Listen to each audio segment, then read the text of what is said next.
Welcome back once again my dear students. आज हम बात करेंगे, एक नया चैप्टर स्टार्ट करते हैं सेकेंड बुक का। चैप्टर का नाम डाल दीजिए प्रत्यास्थता। प्रत्यास्थता को इंग्लिश में हम लोग बोलते हैं इलास्टिसिटी। सबसे पहले इसकी परिभाषा समझते हैं।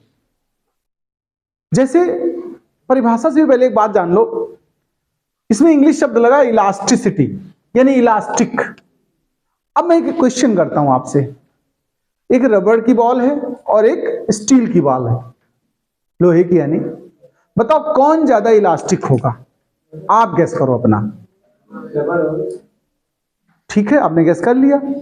रबड़ इलास्टिक ज्यादा नहीं होती, इलास्टिक ज्यादा होता है स्टील। अब तुम लोग सोचते होगे कि बचपन से तो हम सोचते रहे कि इलास्टिक मतलब रबड़ होती है जो पैंट में डालते हैं, यही तो इलास्टिक बोलती है मम्मी लोग। एक्चुअल में वो इलास्टिक नहीं है, वो क्या है? प्लास्टिक। क्या है? अब सुनो वो कैसे। मटेरियल्स की दो प्रॉपर्टी होती है, जरा समझना, प्रैक्टिकली समझा रहा हूं। एक होती है इलास्टिक प्रॉपर्टी या इलास्टिसिटी, और दूसरी होती है प्लास्टिसिटी। समझना ध्यान से। दोनों में अगर हम एक एक वर्ड हटा दें तो सेम चीज आ गई, लास्टिक। लास्टिक बोलो, वो लास्टिक बोलते हैं बहुत लोग। क्या बोलते हैं उसको? और जो थोड़ा पढ़ जाते हैं या कहीं सुन लेते हैं इलास्टिक, तो उसको इलास्टिक बोलने लगते होंगे। अब ये एक्चुअल में जो तुम सोच रहे हो वो प्लास्टिक है। वो क्या है? अब इलास्टिसिटी का थोड़ा सा तो आइडिया आपको मिला। इलास्टिसिटी प्लास्टिसिटी हर मटेरियल में दोनों होता है। किसी में इलास्टिसिटी का हिस्सा ज्यादा तो किसी में प्लास्टिसिटी का हिस्सा ज्यादा। अब कैसे पहचानोगे किसमें इलास्टिसिटी ज्यादा है? तो एक सिंपल एग्जांपल बता दें। जब कोई ऑब्जेक्ट लीजिए और उसको आप खींच के लंबा करने की कोशिश करिए, टेढ़ा करने की कोशिश करिए, पिचकाने की कोशिश करिए, मतलब उसके रूप को डिस्टर्ब करने की कोशिश करिए, तो वो अगर ज्यादा विरोध करे अपने चेंज का तो ज्यादा इलास्टिक, और कम विरोध करे तो ज्यादा प्लास्टिक।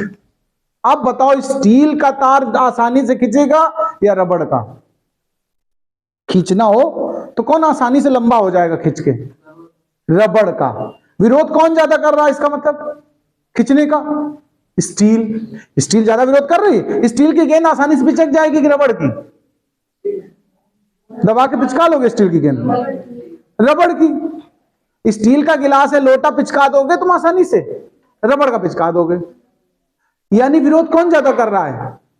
विरोध कौन ज्यादा कर रहा है? अपोज कौन ज्यादा कर रहा है? स्टील। तो जो ज्यादा विरोध करे वो ज्यादा इलास्टिक, और जो कम विरोध करे वो ज्यादा प्लास्टिक।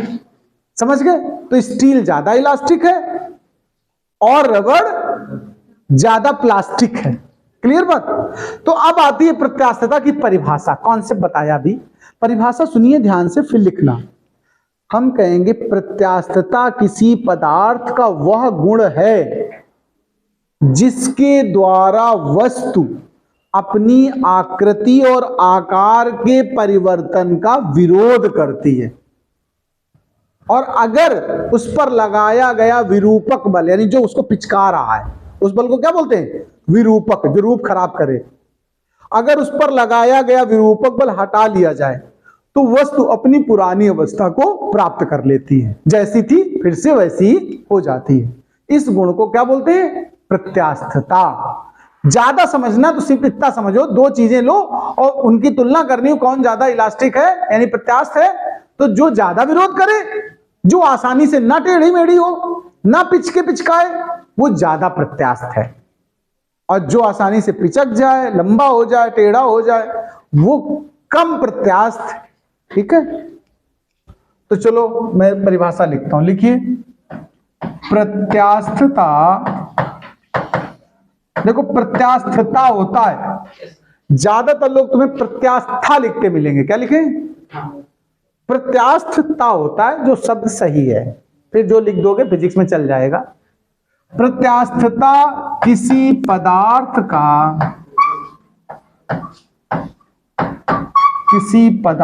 का वह गुण है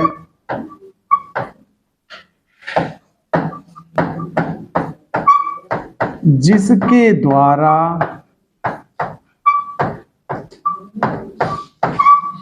वस्तु अपनी आकृति व आकार के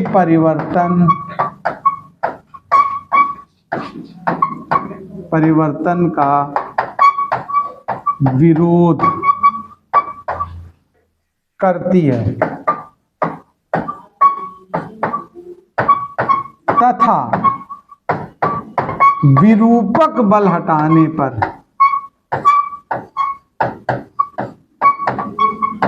हटा लेने पर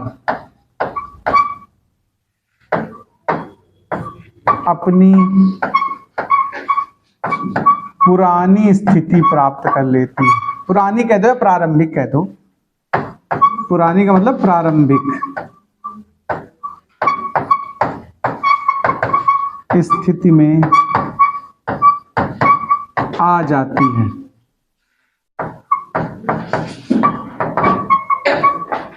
यहां उदाहरण में लिख देना,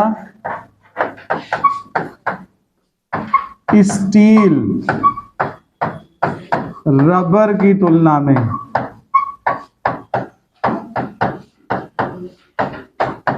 अधिक प्रत्यास्थ होती है।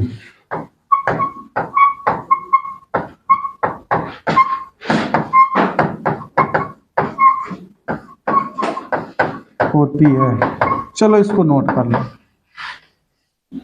चलिए अब हम बात करते हैं प्रतिबल के बारे में। प्रतिबल क्या है सुन लीजिए। प्रति मतलब प्रतिक्रिया, बल एक तरह से। सुनिए, जैसे मैं एग्जांपल में ले रहा हूं, ये कोई बॉल है, रबड़ की हो, स्टील को, जिसकी भी हो। हम इसको पिचकाना चाहते हैं थोड़ा, तो हम ऐसे ऊपर से दाब लगाएंगे कि नहीं बताओ? बल लगाएंगे कि नहीं लगाएंगे बताओ? ऐसे। तो ये बॉल भी तो अंदर से एक ताकत लगाएगी, विपरीत दिशा में नहीं लगाएगी बताओ? तो ये जो अंदर से एक ताकत लगेगी बाहर की तरफ, उसे प्रतिक्रिया कहेंगे। क्या कहेंगे? रिएक्शन। आप जानते हो क्रिया के विपरीत तो बराबर प्रतिक्रिया होती है। हमें क्रिया दी हो चाहे प्रतिक्रिया दी हो, मान तो बराबर होते हैं, दिशा तो उल्टी होती खाली। तो हम कहेंगे किसी वस्तु के प्रति एकांक क्षेत्रफल पर लगाए गए विरूपक बल को या उसके विपरीत बल को, दोनों बातें एक ही हैं, प्रतिबल कहते हैं। तो लिखना इस तरह से, किसी वस्तु पर प्रति एकांक क्षेत्रफल, प्रति एकांक क्षेत्रफल पर लगाए गए प्रतिक्रिया बल, या केवल बल लिख दो, लगाए गए अपरूपक बल को प्रतिबल कहते हैं। प्रतिबल कहते हैं। देखो ये प्रतिबल जो होता है वो 3 तरह का होता है। कितनी तरह का? 3 टाइप का। आओ एक एक टाइप समझते हैं। पहला डालो अनुदैर्घ्य प्रतिबल। क्या बोलते हैं इसको? अनुदैर्घ्य प्रतिबल। इसको इंग्लिश में अगर लिखना चाहो आप अनुदैर्घ्य प्रतिबल को, तो इसको बोलते हैं लॉन्गिट्यूडिनल स्ट्रेस। क्या बोलते हैं? लॉन्गिट्यूडिनल स्ट्रेस, अनुदैर्घ्य प्रतिबल। यानी ये जो प्रतिबल होता है, ध्यान रखिए, लंबाई के लिए, जैसे तार को खींचो, उसको जब खींचने में बल लगाओगे उसको अनुदैर्घ्य कहेंगे। ठीक है। दूसरा होता है स्पर्शीय प्रतिबल। स्पर्शीय प्रतिबल, इसको इंग्लिश में कहते हैं टेंजेंशियल। टेंजेंट से बना ना, टेंजेंशियल स्ट्रेस।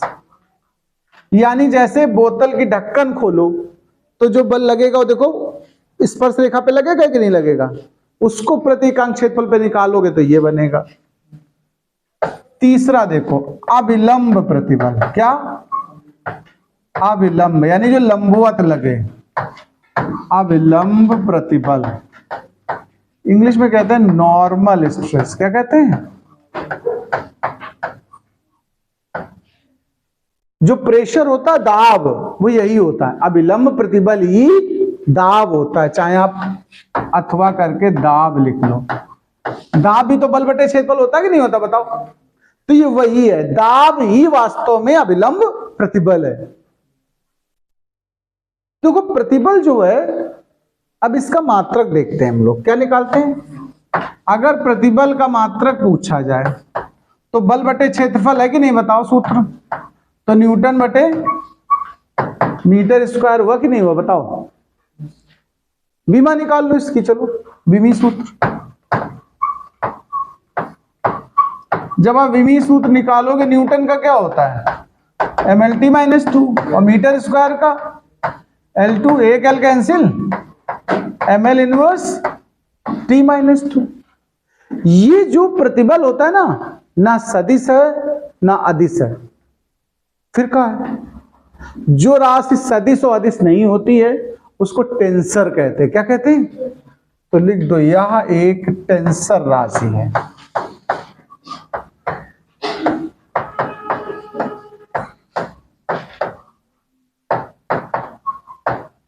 नोट करो यहां तक। चलिए, प्रतिबल के बाद हम बात करते हैं विकृति पे। विकृति को इंग्लिश में कहते हैं स्ट्रेन। क्या कहते हैं? स्ट्रेन। देखो, विकृति मतलब होता है बिगाड़ या बिगड़ा हुआ रूप, खराब चीज। तो जैसे एक तार तुमने लंबाई बढ़ाई, मेरी बात को थोड़ा समझना। मान लो ये तार इतना लंबा था, तुमने बल लगा करके इसको खींच दिया और इसकी लंबाई इतनी और बढ़ गई, तो लंबाई में वृद्धि हो गई, स्मॉल एल। तो जो बढ़ी हुई लंबाई है और जो पुरानी लंबाई थी, इनका जो अनुपात है वो विकृति होगी। या क्षेत्रफल बढ़ा दो किसी तरह, तो क्षेत्रफल में जो बदलाव वो पुराना क्षेत्रफल, वो भी विकृति है। आयतन अगर बढ़ा दो, मान लो गुब्बारा पहले आधा फूला था, तो प्रारंभिक आयतन उतना और फुला दो तो बढ़ जाएगा थोड़ा आयतन, कि नहीं बढ़ जाएगा? तो आयतन में परिवर्तन और प्रारंभिक आयतन, ये जो अनुपात होते हैं ना, किसी राशि में परिवर्तन बटे वही राशि का पुराना मान। तो इसको हम एक सरल भाषा में ऐसे कहते हैं, विमा में परिवर्तन बटे प्रारंभिक विमा। बोलो, यानी इन दोनों का अनुपात क्या कहलाती है? विकृति।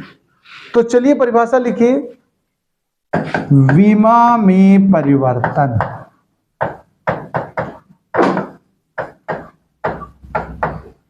तथा प्रारंभिक विमा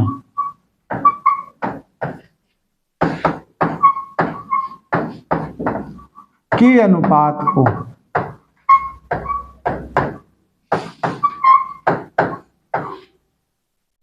विकृति कहते हैं। ये वाली राह बनाना है यार, विकृति कहते हैं। ये जो विकृति है ना, ये भी 3 तरह की होती है,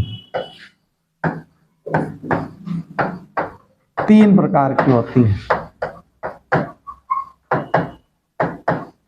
चलो एक एक प्रकार देखते। पहला डालो, अनुदैर्घ्य विकृति। जैसा प्रतिबल था वैसी विकृति भी, अनुदैर्घ्य विकृति। इंग्लिश कहोगे तो क्या कहोगे? Longitudinal strain. ठीक भैया? यानी लंबाई में जो परिवर्तन है और बटे प्रारंभिक लंबाई। तो सूत्र मेन लिख लो, परिभाषा की ज्यादा जरूरत नहीं है, नाम खाली जानते चलो। दूसरी होती है अपरूपण विकृति। क्या होती है? अपरूपण विकृति। ये इंग्लिश में कहते हैं इसको शियरिंग, हाँ स्ट्रेन। ये मतलब थीटा होती है। क्या होती है? कोण में जो डिस्टरबेंस होता है उसको कहते हैं। तीसरा डाल लो, आयतन विकृति। क्या डाल दो? आयतन विकृति। Volume strain.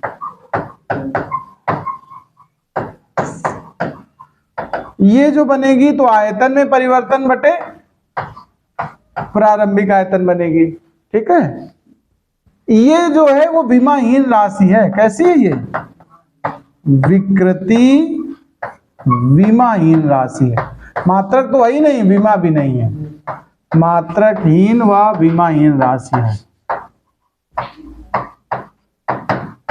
इतना नोट करो भाई। देखिए इसके बाद हम बात करते हैं प्रत्यास्थता की सीमा की। प्रत्यास्थता की सीमा मतलब होता है लिमिट ऑफ इलास्टिसिटी। लिमिट मतलब इंग्लिश में बोलने में अच्छा लग रहा है, लिमिट, सीमा। शुद्ध हिंदी में अगर बोल दें औकात तो अजीब लगेगा कि औकात में रहो। तो देखिए ये लिमिट क्या है, जरा इसका मैटर समझना। जैसे उदाहरण से समझो तो ज्यादा समझ पाओगे। मान लो एक स्प्रिंग थी, देखो इस पे पहले मैंने 50 ग्राम का कोई भार लटका दिया, तो स्प्रिंग की थोड़ी सी लंबाई बढ़ जाएगी कि नहीं बताओ।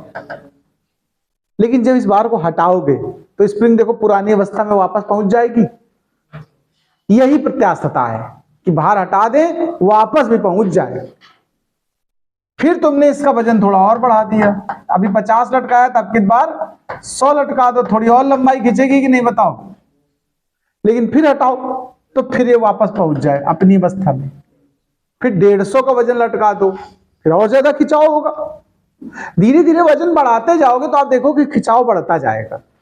और जब हटाते जाओ, हटा के भी चेक करो कि वापस वहीं पहुंच रही कि नहीं पहुंच रही। एक ऐसा वजन आएगा कि जब खींचेगी तो, लेकिन उतनी वापस नहीं जाएगी। वापस तो जाएगी लेकिन थोड़ी बहुत परमानेंट खिंच जाएगी। आप कभी करके देखो स्प्रिंग को। सोफा वगैरह की स्प्रिंग खराब क्यों हो जाती है? क्योंकि बार बार वो करते करते वो ज्यादा भारी आदमी बैठ जाते तो पिचक जाती। सॉकर क्यों खराब हो जाते हैं? सॉकर भी तो स्प्रिंग है। तो बार बार खींचते रहो। जिम में देखना ऐसे करके मोड़ते हैं बच्चे लोग, वो बाद में बहुत ढीली हो जाती है। शुरुआत में नहीं होती तो ज्यादा ताकत मांगती है। तो जब परमानेंट उसमें खिंचाव आ गया थोड़ा सा, उस समय जो तुमने भार लगाया था वो थी प्रत्यास्थता की सीमा। यानी उससे ज्यादा भार लगा दोगे तो खिंच जाएगा परमानेंट, उससे कम रखोगे तो वापस लेता रहेगा। तो हम कहेंगे किसी वस्तु पर लगाए गए प्रतिबल का वह मान जिससे पहले तक वस्तु अपनी पुरानी अवस्था पाती रहे और उससे ज्यादा प्रतिबल लगाने पर उसमें परमानेंट थोड़ी सी विकृति आ जाए, तो उसे हम कहते हैं प्रत्यास्थता की सीमा। भाई कहने को हमारी तुम्हारी थोड़ी बहस होती हो कभी कभी, तो बहस करने की या लड़ाई करने की एक सीमा है, फिर मिलजुल के बात कर लेंगे, बैठ जाएंगे।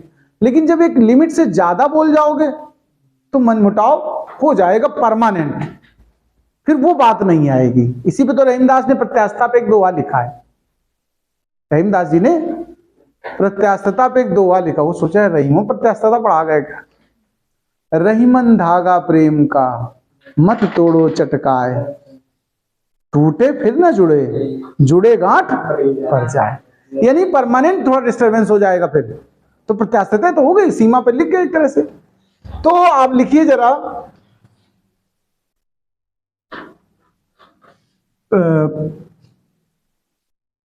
प्रतिबल का, सॉरी उसका हम जो लगाते हैं उसको हम प्रतिबल ही कहें, ठीक है, प्रतिबल ही कहें। प्रतिबल का वह मान जिससे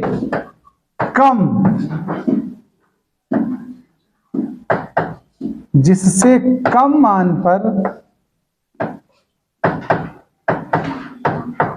वस्तु अपनी पुरानी स्थिति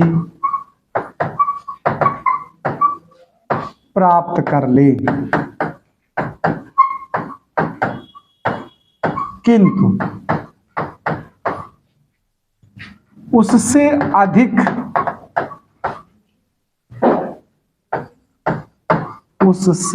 अधिक प्रतिबल लगाने पर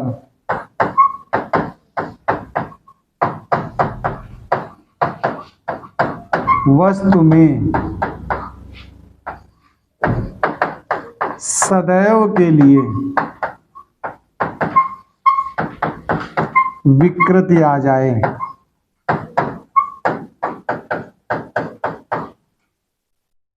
प्रत्यास्थता की सीमा कहलाती है, की सीमा कहलाती है। ये नोट कर लो भाई। करते हैं हुक्स लॉ पे, हुक का नियम। हेडिंग डालें हुक का नियम।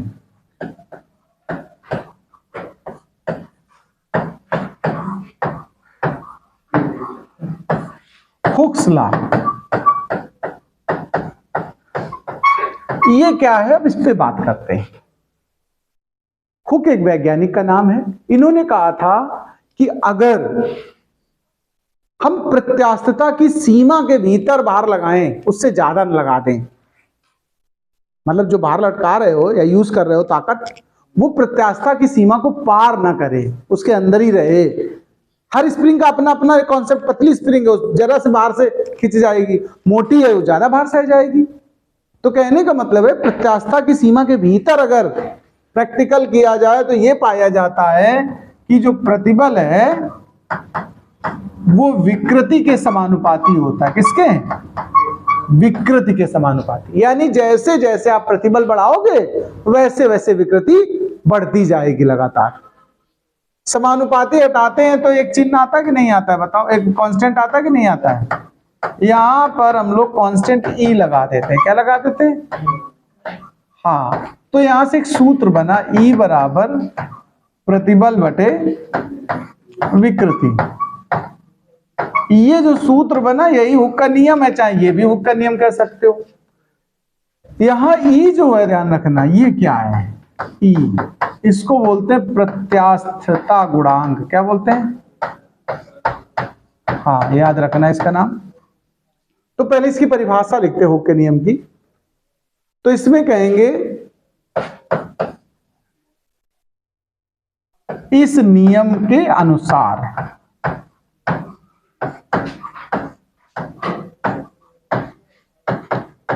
फिर कॉमा लगाएं, फिर लिखेंगे प्रत्यास्थता की सीमा के भीतर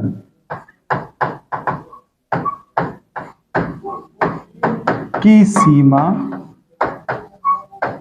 के भीतर प्रतिबल विकृति के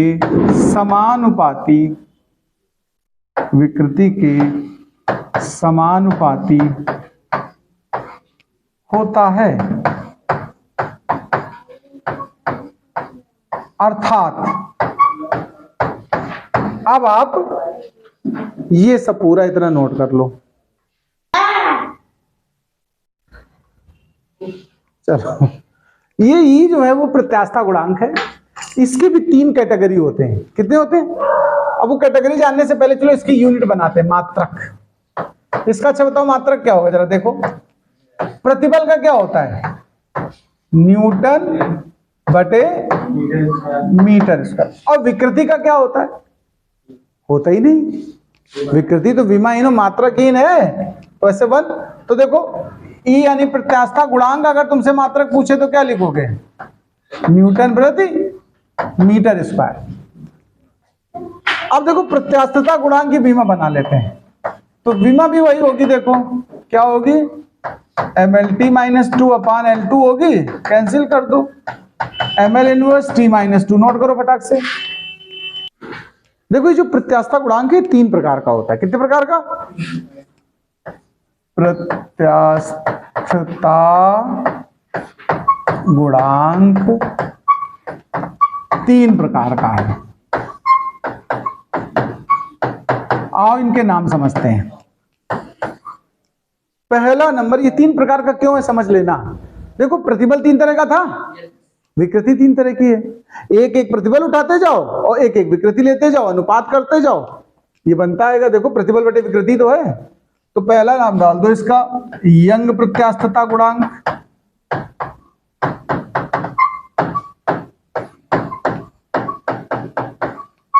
इसको y से दर्शाते हैं। दूसरा नंबर डाल दो दृढ़ता गुणांक।